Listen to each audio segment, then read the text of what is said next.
এই নাও জল। রাগ হচ্ছ কেন? জল খাওয়ারও সময় নেই তোমার কাছে? আমারও খুব স্বপ্ন তুমি আমার ছবি আঁকবে। স্বপ্ন তোমার, দাঁড়াও ওখানে গিয়ে।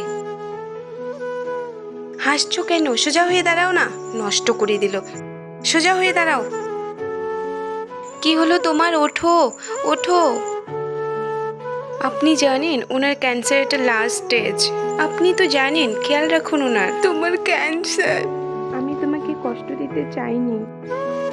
যদি আমি মারা যাই তাহলে ওই ছবি আধুরাই রেখে দিও। তোমার কিচ্ছু হবে না, ওই ছবিও পূরণ হবে আর তুমিও থাকবে। কালকে শাড়িটা পরে এসো না, পেন্টিং পূরণ করতে হবে। খুবই সুন্দর হয় তোমার পেন্টিং। কি হয়েছে তোমার? ওঠো।